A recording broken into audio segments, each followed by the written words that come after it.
继续来看新北市的新庄，昨日的深夜11点外，传出着伤尸命案。这个男性的尸体跌伫一卡27寸的红色的行李箱，互人等伫的水沟内底。警方为现场的环境推断2条等尸体的路线，一条是为中环路边拼落去，一条是塞车入去巷仔底来等尸体。也毋过中环路最近5天内的监视器，拢无查到可疑的人士。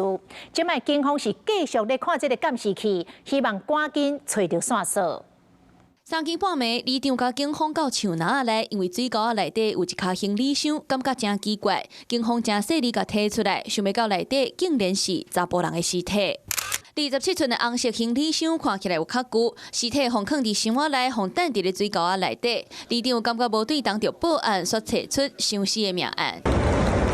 新北市新庄拜一暗时传出伤尸案，警方嘛要用箱仔找人，要查出是为倒位单调，阁有路线。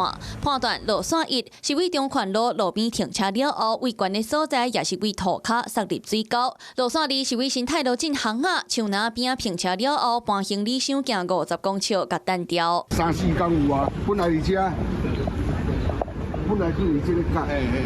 经过2、3天变走位啊！但尸体地点就伫咧主题区后壁，平常时有袂少居民散步行过。民众怀疑行李箱若是互水流刷位，就是捌互人刷叮当。第二个主要有一栋破，因为里面发现了点灯哦，前2天的发现了点灯哦，发现的应该是在中环路那边丢下。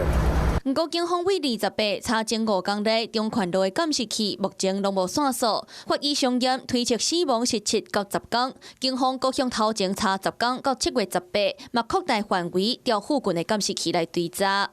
监视小组到场采证线，目前阁真歹看出拖行的分裂。若嫌犯到底是安怎犯案，动机阁是啥？警方就要赶紧查出真相。Hello， 大家好，我是林依文。想要抢先掌握最及时的新闻资讯吗？赶快订阅、按赞、开启小铃铛，锁定华视新闻的 YouTube 频道。